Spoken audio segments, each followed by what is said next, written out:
Okay, so this part of the talk, I am not going to say very much. I think we all understand what frustrations are. The very simple explanation is that it's the difference between our expectations and desires and hopes and the reality of the situation. Some examples.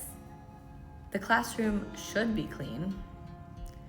The students should be quiet. I should be able to do everything. The parents should be able to fill out the form for a field trip and turn it in without me calling them. The students should know better. The students should be able to stand in line without touching one another, without talking, without jumping on each other's backs, without putting their finger in the other student's ear. These are not unrealistic expectations. Let me just say that. All of these frustrations are very real and very legitimate because there are certain norms in our society that we expect people to follow. But a lot of times that does not happen. And it is not your fault, and you should not feel guilty about that, and it is just annoying and frustrating. And if somebody has figured out a really good way to not get frustrated about these things, please put that in the comments below, because I also need that. But I think at the end of the year, it's good to at least acknowledge all of these things. So I'm gonna give you some time to just write down as many frustrations as you can. Right, the expectations that you had that were broken, if there are specific people who are very frustrating, if it's your administration, if it's a parent, if it's a coworker, no matter what it is, I want you to take as long as you need to and just write all of your frustrations out. Get it out of your system, get it out through your pen. Oh, I should note that I think it's really helpful to do all of this on pen and paper. So write down all these frustrations, and then we're going to take them and we are going to do something with them. But I just wanted to say that built up frustrations lead to anger. And if we don't get them out of our system and we just hold on to them and let them sit there and fester, and then the next year we have the same frustrations, it creates a plaque in your veins. If these things build up, then it does not help us in dealing with them in the future. Yeah, so just take some time, write it all out, and then come back.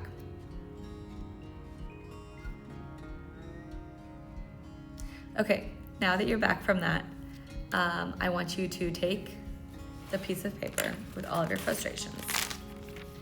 I want you to crumple it up. And you can burn it, but do something that is physical. It's very helpful to use your body. If you're frustrated, just that's why people get upset and they move and they run and they're frustrated and they slam doors. All of those physical things actually get some of the stress out. And I think it's very helpful. I was on a retreat once and I was told that I needed to take a frustration and then I needed to put it on the ground. I needed to stomp on it and jump on it. And I just remember it was a very calm, quiet person telling me this. And they just got up and they started stomping with all of their might on this piece of paper. So do that. Take the paper, take whatever it is. If you want, you can write it on a plate. I thought about doing that for the retreat, bringing plates so people could write out all the frustrations, then we can just break them. But alas, did not happen. So take your frustrations, crumple them up, do whatever you want, rip it up into 1,000 pieces. But whatever you do, I want it to be very physical, very takes your muscles and takes your power and makes you a little bit happy to be destroying it. So go ahead, do that. Maybe take a minute, take a break. We are going to talk about how to celebrate our successes next. Enjoy that.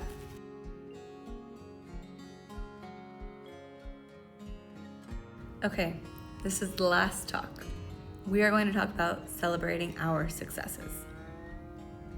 So, why should we celebrate? Because you are amazing. You are amazing. I'm sure part of your heart is saying, no, I'm not. I'm just doing my best, blah, blah, blah. No, I want you to know that you are amazing. You have done incredible things in this last year. Every single day, I'm sure you did at least 20 things that nobody else would have done. Yes, I'm sure if there was another teacher, they would do their own things, but you were the one who was there with the students. You were the one who was doing the curriculum. You were the one who was giving them feedback. You are the one who is teaching them how to manage themselves, how to be respectful to one another. You did it. You are amazing. You are the one. So, we celebrate because you deserve it. You actually did a lot of very good things. But we also have to celebrate because it helps us to continue doing difficult things. Teaching is not easy. It is sometimes fun, but it is not easy. And unless we celebrate the good, we might not have the energy to go and do it again, to say yes again. So think about how many students have you affected in the last year. If you're elementary, you might have had 30 students in your class, but how many students were there when you were at recess, when you were in the lunchroom with them? I'm sure you touched more lives than just the students in your classroom. How many hours of learning did you provide? I did some math and it looks like the average is about 900 hours of learning and 180 hours of play. Supervised play, when the students got to be together, where they got to learn different games, where they got to run and be children.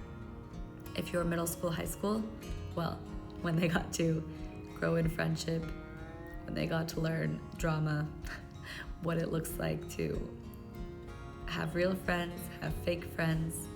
It's good to learn that in high school because in the real world, it happens too. So you provided all of that time for them. A safe place where they could be and a place where they can feel accepted and cared for. We have a tendency, especially as teachers, to downplay what we've done. Oh, it's not that big of a deal. Oh, I should have done more. Oh, the students don't even notice.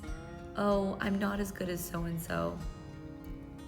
And all of that is detrimental to ourselves. Because you need to recognize that you are amazing, that you have done an amazing job, that you have been very helpful. We need to not only objectively acknowledge these things, but for ourselves, subjectively, we also have to recognize them. Motivation comes from anticipation of a good result. And dopamine is a neurotransmitter in our brains that signals excitement, joy, happiness, pleasure. It's created when we look forward to something that will feel good. So it's one thing to know that you did a good job, but it's another thing to really feel joy and feel happiness and be appreciated, be congratulated, be acknowledged. All of those feelings are so important because they make us feel like we're doing a good job and feel like we are important. So yes, we can do that on our own. We're going to go through and reflect on a few things that you're proud of, that you've done well in the last year. But also it's really important to share this with other people. It's really important to people who care, let me specify, to share your victories. Find a friend that you worked with now that all the chaos and all the to-dos are over, and just talk to them. Say, hey, I was really impressed when you did XYZ. What's something that you feel like you did really well this year? Or what's one way in which you have grown this last year? And then you can share also. It's not selfish to share about ourselves. I think sometimes in our society we feel like, oh, I always need to ask about other people, or I always need to make myself look smaller. But it's important to recognize the good things that we're doing.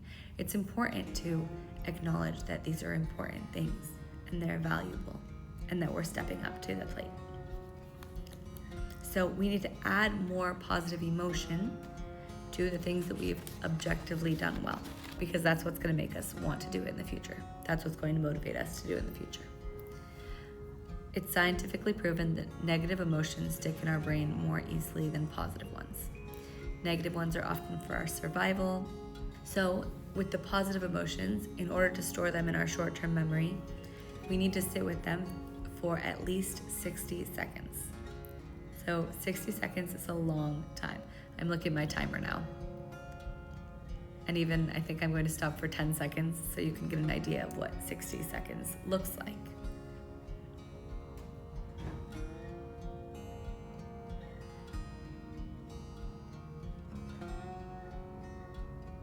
Okay, so that was 10 seconds. So 6 times that. That's how long we need to celebrate the good things and stay with the positive feelings. So you can get a chocolate and you can eat your chocolate over those 60 seconds. You can write down something good in your journal. That's why journaling is really helpful. It allows us to really sit with those good things. Hopefully you have some good things in your journal, not just the negative ones, but really trying to get that feeling, that like internal emotion. And when we do that, we marinate in the good. I love that image of marinating meat. It needs to sit for a day or two in the sauce to be able to really absorb all the flavor. So it's important to celebrate with others, as I was saying before. So you can find someone who you can share with, a colleague, a friend, even someone who you find in some like teacher forums. If you want to share with me, I would love to celebrate with you all the things that you've done in the last year. I would love to hear your feedback. I actually have a way to sign up to meet with me for half an hour on my website, so you can go over there and you can sign up for a discovery call and just tell me all of the amazing things that you've seen in yourself, you've seen in your colleagues, you saw in your students, and celebrate all the good things, because I would love to hear them and I would love to share some more. So celebrating with others creates that time to be able to stay in that emotion. And you share with somebody else, you receive that same emotional feedback, that joy, that excitement, that enthusiasm with the other person. So I'm gonna give you 10 minutes to make a list of at least 10 things that were positive, either that you've done in the last year, you saw a colleague do, but really keep it to the teachers. This one, not so much about the students, but keep it to the teachers, like something beautiful that you've seen and something you want to hold on to during the summer to get excited about for next year.